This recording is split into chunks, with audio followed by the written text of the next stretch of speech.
Hey everyone, and welcome to your next episode of Cooking with Nichole. Tonight we're going to make a great, refreshing, seasonal side salad.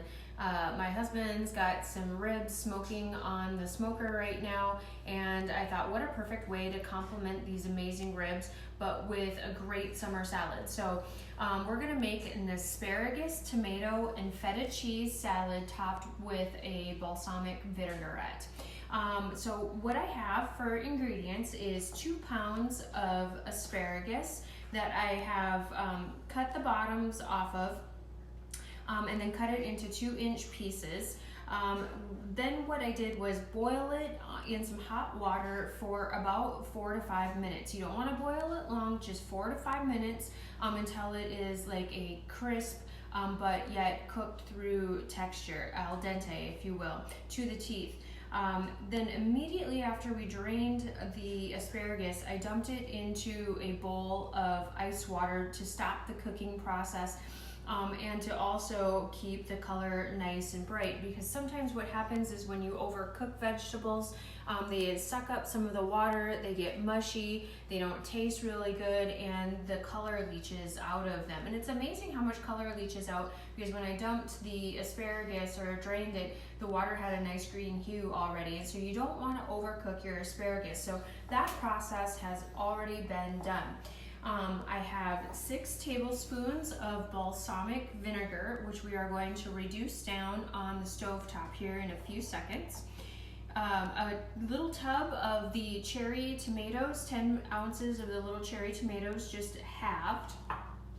We have 1/4 cup of olive oil, a tablespoon of honey, 2 teaspoons of Dijon mustard, a clove of garlic minced up or chopped up, 2/3 of a cup of chopped walnuts, and 4 ounces of feta cheese. So what we're going to start off now with is we're going to reduce the balsamic vinegar. So come along with me to the stovetop here, and we're going to pour it into our little kettle I have here on the top of the stove.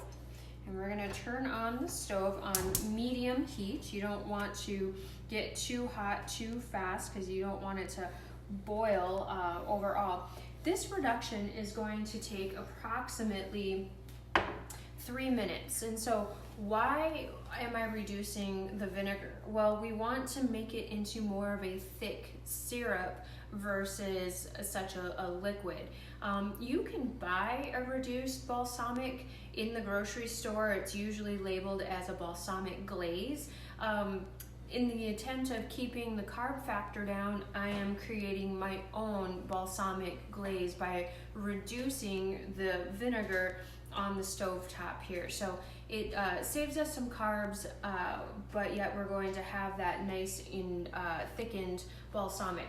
So while we're waiting for this to thicken for about 3 minutes, what we can start doing is preparing the other part of our vinaigrette. So I have a dressing jar here, and I have a small food funnel just to make getting the olive oil and the other ingredients into the mixing bottle easier. So we're going to add our 1/4 of a cup of oil. This is olive oil. You could use an avocado oil if you would like.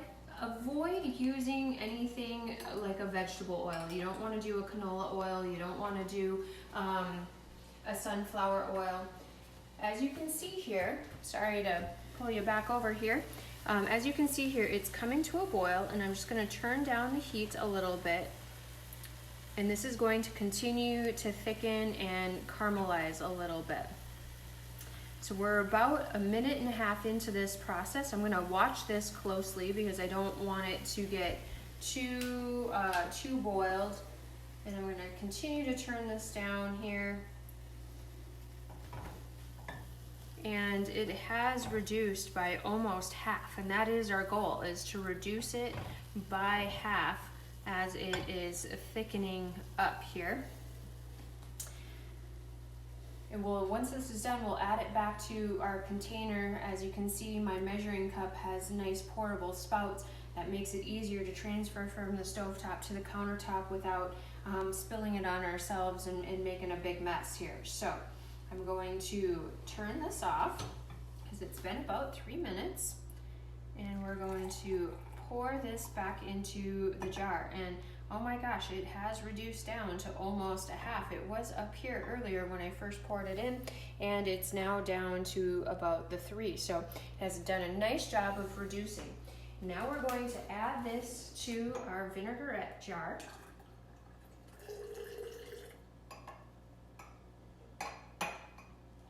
And we're going to continue to add the rest of our ingredients. We have our tablespoon of honey. Now, if you wanted to continue to reduce the amount of carbs in this recipe, you would not need to use the full tablespoon. You could do a half a tablespoon if you'd like. This is quite honestly the first time that I made this recipe, so I am going to stick with what the recipe called for, and the nutrition facts information is going to reflect the full tablespoon of honey. Our 2 teaspoons of Dijon mustard,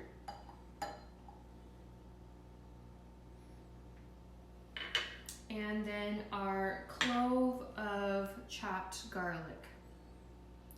You could use minced garlic if you didn't have any fresh garlic on hand. You could just use some minced garlic, probably about a teaspoon of which will get the job done. Now I'm going to top our vinaigrette bottle and put the lid on good and tight, and we're going to shake it up until it's all good and incorporated. Once it's all good and incorporated, we're going to pour it over the top of our asparagus and tomatoes and walnuts once we get them all in. So once we get it all in the bowl here, you can definitely make this vinaigrette ahead of time. So if you were having company over and you didn't want to take the time to prepare this, you could definitely have your asparagus ready. You could put the tomatoes in and just keep it in the refrigerator until company came.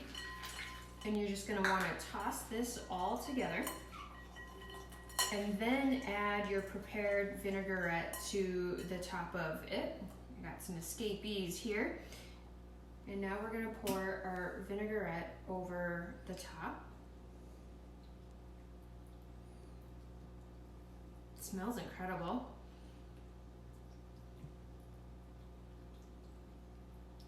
And then you're going to top it with the feta cheese last. You don't want to put the feta cheese on while you're putting the vinaigrette on, because you'll discolor the cheese and it's going to look like it's got weird, ugly, brown, cheesy chunks in it. So to keep it pure and pretty, put the feta cheese on last. And this is 4 ounces of feta cheese. And then you could take your salad spoons and toss it together, and it's all ready to serve. I'm going to add a sprinkle of some salt and pepper on the top of it just to give it a little bit more flavor, and it's all ready to go. This recipe makes approximately 7 servings. Each serving is going to be 222 calories, 9.2 grams of net carb, and 9.5 grams of protein. Super yummy, easy to take with you to the lake as lake season is starting. It's a better option for you overall, and it's going to be a great complement to anything that you put on the grill this summer. This is your sweet deal tonight. I hope you enjoy it. We'll talk to you soon.